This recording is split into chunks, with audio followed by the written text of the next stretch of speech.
All right, Ariana, please go first. First? Yeah, okay, sure. right. Press the magic button.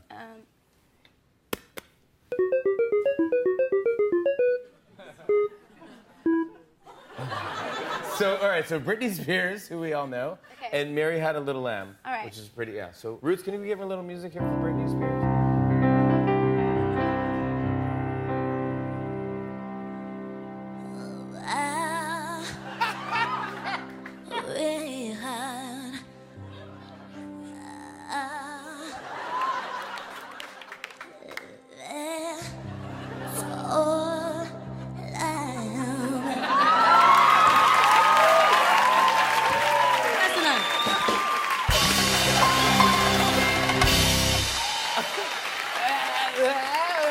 That's pretty good. All right, now it's my turn.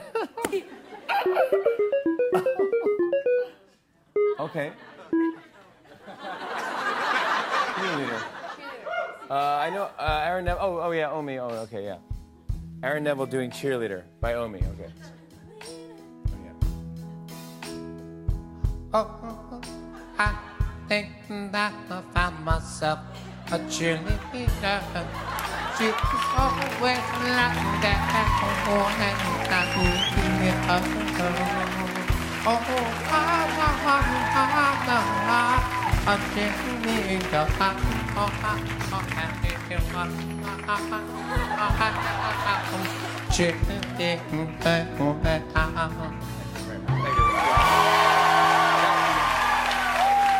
I love that song too. Okay, good. All right, Ariana, you're up. Yeah. All right. 6, 7, 8.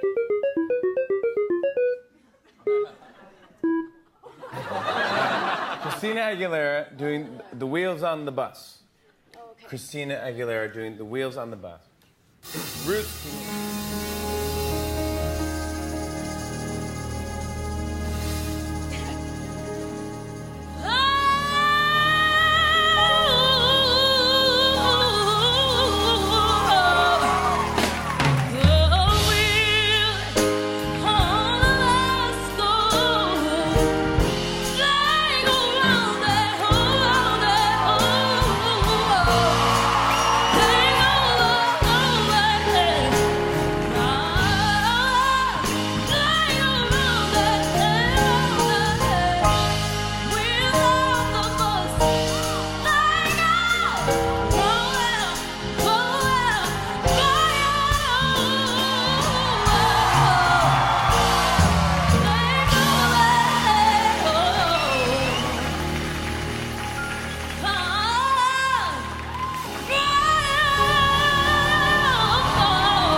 We should just stop the show there. I don't know how we can continue. That is unbelievable. Wow, I want that recording. Unit 2.6, Properties of Equality and Congruence. This chapter deals with two concepts, equality and congruence. It doesn't have a lot of calculation, but it does require a little bit more understanding on the student's parts. So please pay attention to the definitions of various things. Before we begin, I want to do a quick review of the difference between congruence and equality. Congruence, we're talking about shapes and sizes. And equality, generally, we're talking about length, talking about the numbers. So they're similar concepts, but they describe different things. When you choose to use math vocabulary, you have to be very careful about it. So let's look at this example of the triangles. I have two triangles, A, B, C, and D, E, F. Notice that A, B, and D, E are exactly of the same length. B, C, and E, F are the same length. AC and DF are the same length. And when, in other words, the length of each side of this polygon, which is a triangle, is exactly the same. And if I overlap them together, I can transpose both of them and they overlap exactly the way you see it. You don't see anything sticking out. So in other words, all the sides are congruent, all the angles are congruent, the shape are exactly the same. That's what we call congruent triangles. Congruent triangles. Okay, let's look at the example on the right hand side. Right here I have two rectangles, and all of their heights, the length of these vertical lines are exactly the same. But notice that these lines and these lines, MN and OP, do not equal the length of QR and ST. And therefore, this is not congruent. Not congruent. Okay? And the third example here, what do you think about this? This is a polygon, ABCD, and another polygon, EFHG. Do you think that they're congruent? And if yes, why? And if no, why? So let's take a look at it. If I look at these two figures, they're somewhat upside down. So what I'm going to do is I'm going to rotate this one upside down so that they are looking like the second chart right here. And if I look over here, just a visual inspection tells me that all the sides, all the corresponding sides are equal, of equal length. And then if I put the peach color one over on top of the blue one, I notice that it looks like this. They overlap exactly together, right? There's nothing that sticks out, no more, no less. So they transpose on, one transpose on the other one. So in this case, we say yes, these two polygons are congruent. Okay, so that's the difference between congruence and equality. I focus more on the congruence. We're going to see more examples of equality, equal length, equal measures. So those equality has more numbers associated to it, and congruence has something to do with the size and the shape. Now that you know the difference between equality and congruence, this part will be a lot easier. Notice that we're going to learn three properties: reflective, symmetric, and transitive property. And each of these properties are broken down into two parts: equality and congruence. Okay, so let's see what it means. Reflective property should remind you of mirrors. So whatever you are and whatever you see in the mirror is exactly the same thing as the person in front of the mirror. So if I have the length of AB in the front, then in the mirror I have the length of AB. So AB equals AB. And for the same reason, the measure of angle A equals the measure of angle A. On the congruence side, reflective property of congruence, the line AB, meaning the length, the shape, the thickness, all of that about the line is only reflective and congruent of line AB itself. And same thing with angle A. Angle A is congruent to angle A, reflective property of congruence. Symmetric property. Symmetric is you fold the paper, you draw something on the left-hand side, you fold the paper into two parts, and before the ink dries, you fold the paper and make sure that the right hand of the paper catches exactly what's on the left-hand side. And when you open up the paper back, you have something symmetrical, right? So if I have fold a line on a piece of paper, let's say if I drew a triangle this way, that's my triangle. Let me use black. If I drew my triangle and my ink is not, and I can feel my triangle in, and before my ink gets settled, I draw, oops, that's a very bad triangle. And then when I fold the paper along that line, I will have a symmetric triangle on the right-hand side, meaning for each point on the left-hand side, I have a corresponding point on the right-hand side, right? So let's look at how these properties work on equality and congruence.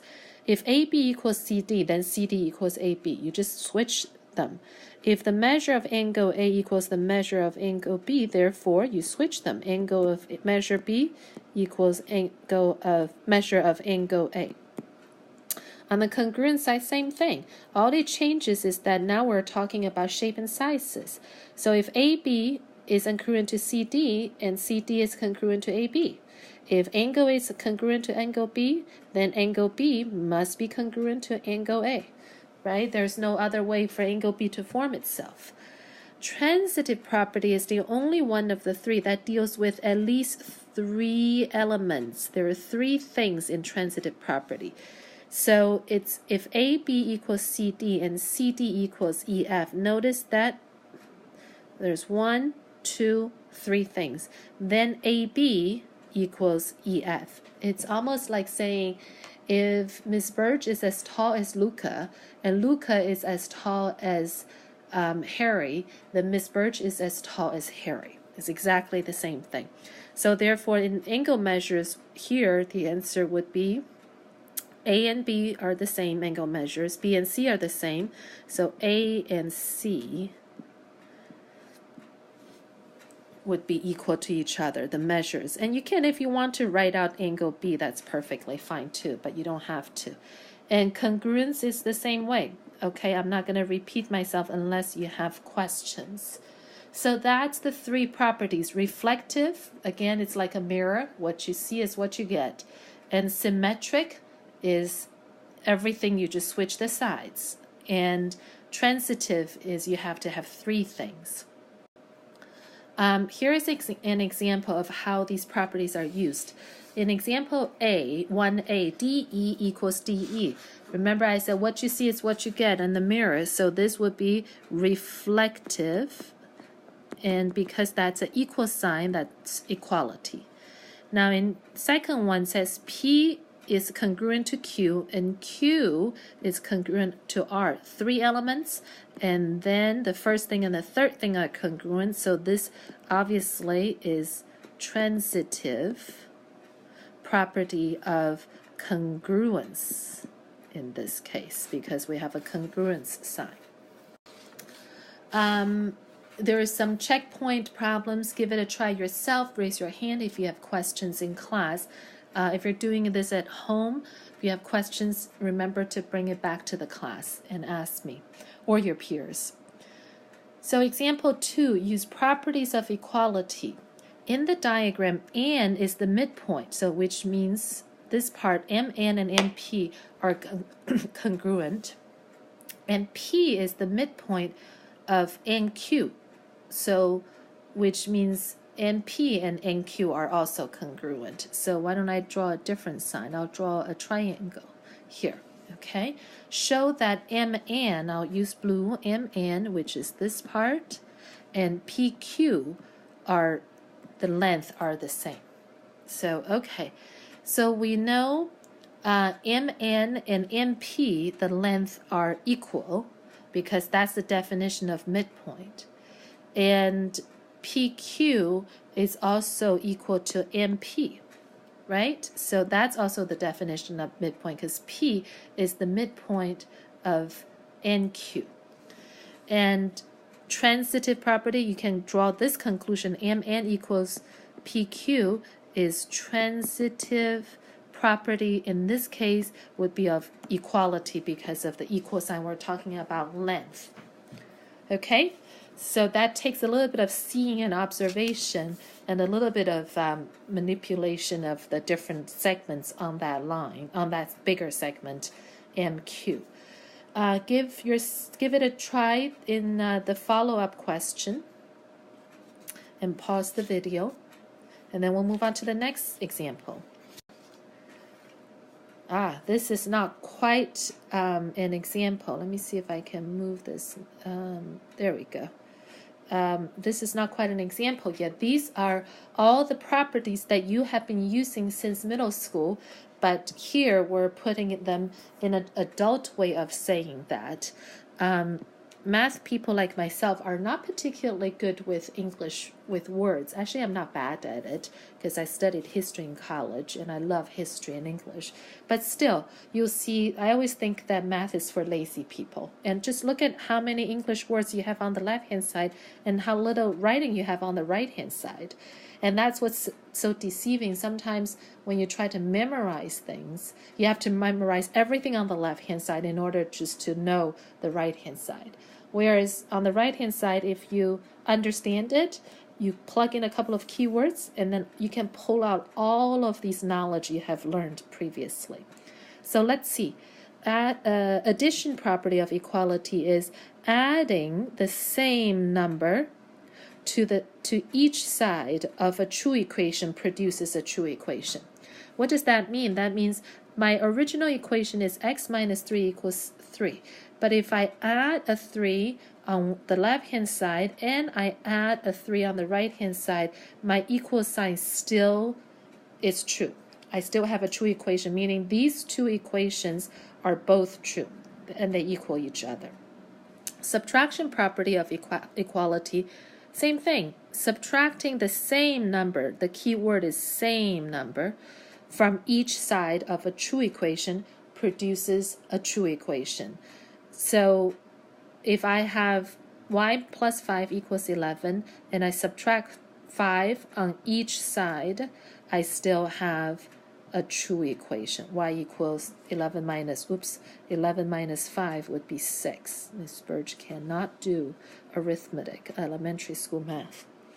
Multiplication property of equality is exactly the same with one minor exception. It says multiplying each side of a true equation by the same non-zero number.